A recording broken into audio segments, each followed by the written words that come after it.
Salve, salve amigos do canal Detetives Vascaínos, muito boa noite a todos. Está entrando no ar mais um boletim recheado de informações sobre o Vasco para você, e dessa vez com um vídeo inédito após a live que eu fiz na quinta-feira com o ex-jogador Alex Oliveira e os cortes que eu coloquei no ar durante esse final de semana. Momento oportuno, até porque o Vasco segue sem entrar em campo e com isso as informações são pouco relevantes nesse período.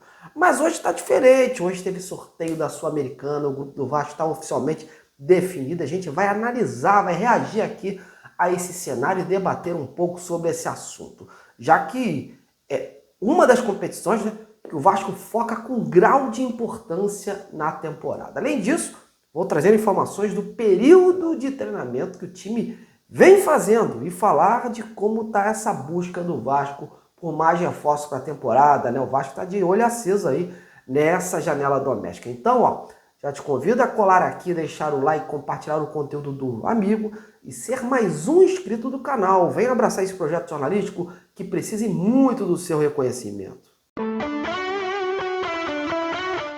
Bom, vamos iniciar esse vídeo de hoje destacando a Copa Sul-Americana 2025, assunto fresquinho que acabou de ter desdobramentos em relação ao Vasco.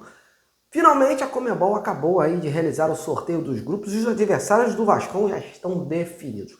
Como vocês podem ver aí, Lanús da Argentina, Academia Puerto Cabello da Venezuela e Melgar do Peru serão aí os primeiros oponentes do clube Cruz Maltino na competição internacional. Competição essa que o Vasco vai dar uma valorizada porque há muito tempo não faz parte, né, de algo internacional. E é um momento de valorizar a marca Vasco da Gama e fazer o time voltar a ter uma visibilidade lá fora. Lembrando que a fase de grupos segue um padrão aí de outras competições, como por exemplo a Libertadores da América. Serão cerca de 32 clubes divididos em 8 grupos de A até H. E aí 6 jogos nesta fase, com todos do grupo se enfrentando entre si 2 vezes, né? Uma como mandante e a outra como visitante. Se classificam diretamente para as oitavas de final somente os líderes de cada grupo. Em caso de empate na pontuação, há critério de desempate, né? Como mais vitórias, saldo de gols melhor, né? E mais gols marcados. Os vice-líderes de cada grupo irão para uma fase extra, tipo um playoff, na qual enfrentarão os terceiros colocados, consequentemente eliminados, né, dos grupos da Libertadores. E os vencedores da Sul-Americana e da Libertadores se enfrentarão na temporada seguinte na Recopa Sul-Americana. Bom, meus amigos, para ser bem sincero sobre o que eu achei desse grupo do Vasco, olha, o maior adversário do Vasco é o próprio Vasco, né? Porque não dá para confiar hoje 100% nesse time. A gente não sabe o que ainda, né, está por vir pela frente. Esse time precisa jogar futebol, coisa que não conseguiu aí até o momento, né, nesta temporada, inclusive contra times menores, né?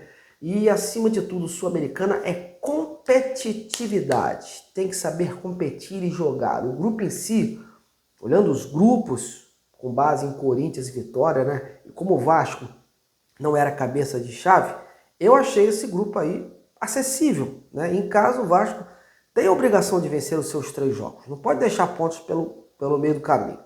Como sempre, um clube argentino sempre é o mais enjoado aí, né, para jogar, mesmo não tendo uma posição assim de tanto destaque lá no Campeonato da Argentina. O Lanús tem tradição em competições internacionais, então não é à toa que foi o cabeça de chave. Então é um time aí mais enjoado. Os outros dois, apesar da pouca tradição, o Melgar eu vejo como um time que pode surpreender. Hoje o Melgar, por exemplo, é líder do campeonato peruano e na cidade em que eles atuam, que é o Arequipa, né, tem uma altitude lá, cerca de 2.500 metros por aí.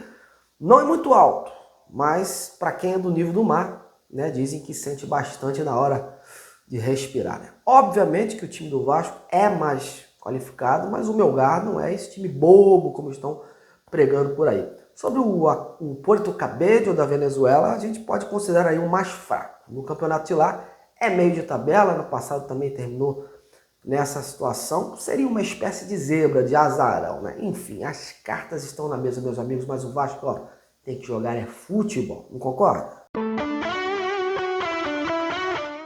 Dando prosseguimento ao nosso noticiário, vamos falar do time que segue em preparação para a estreia do Campeonato Brasileiro contra o Santos no próximo dia 30 em São Januário. Fábio Carille vem usando esse período tratado aí como intertemporada para fazer mudanças na equipe, tanto tática como em termos de peças. Isso foi provado no jogo treino do último sábado contra o Macaé, que culminou aí com a vitória por 4-2. Porém, o resultado final não reflete muito o rendimento do time titular que iniciou a partida. Quando os titulares estavam em campo, o time saiu derrotado por 2-1. O panorama só mudou quando o Vasco, tanto o Vasco quanto o Macaé, começaram a fazer as substituições nas equipes, né, no sentido de fazer rodar os respectivos times e conhecerem melhor os seus jogadores. Uma situação que preocupa, embora muita gente diga que treino é treino e jogo é jogo. Porém, não devemos esquecer que as atuações recentes do Vasco, mesmo nas vitórias contra times considerados pequenos, também não eram lá essas coisas. Deixam aí muito vascaíno aí com a pulga atrás da orelha. E o Campeonato Brasileiro, meus amigos, 90% é pedreira. E contra times da Série A, o Vasco só venceu aí apenas contra o Botafogo, e cá para nós contra um Botafogo meio desfigurado. Voltando ao jogo treino, os gols foram feitos por Ryan, o Esforça, o Souza e o Paulinho. Enfim, portanto, o alerta segue ligado em São Januário e até a estreia do Brasileirão, o Vasco deve promover aí outro jogo treino. A gente só espera que seja contra um time com mais qualificação, com um nível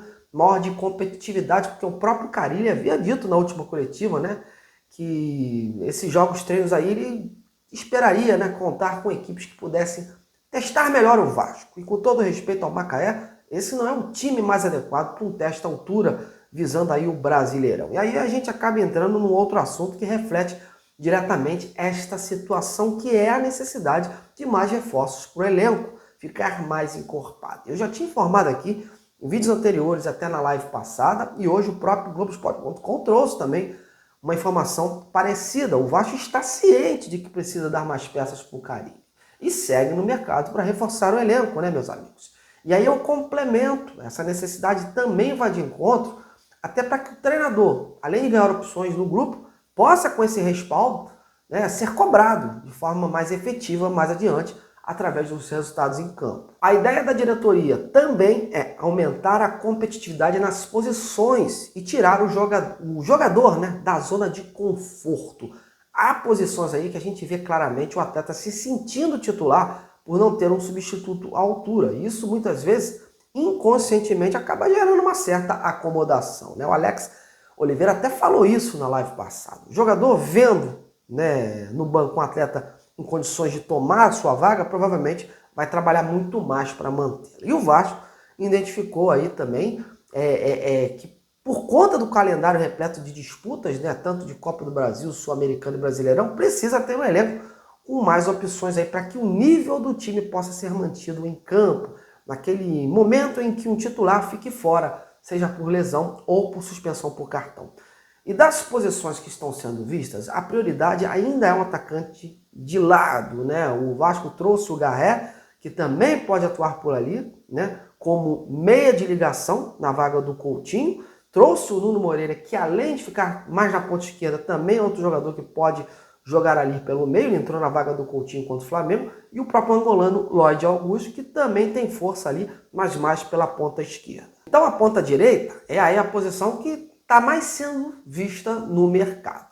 Se falava no Palácios do Atlético Mineiro, mas houve essa reviravolta na última semana e não se tem mais certeza da sua chegada. A princípio, realmente a negociação caiu. Se falou aí também no atacante Maxi do Sampaio Corrêa, o time de Saquarema terminou a sua disputa, né, na Taça Rio, onde foi campeão agora no final de semana, e agora vai sentar aí para discutir a melhor oferta pelo jogador. O empresário dele já tinha me dito na semana passada que o Vasco era um clube sim interessado e que estava aí na fase das conversas, então fica a expectativa se o Vasco vai ou não avançar nesse jogador, porque a ideia, né, meus amigos, é trazer jogadores que agreguem, que não sejam muitas apostas, né, jogadores que possam ser úteis na engrenagem do Carille neste momento.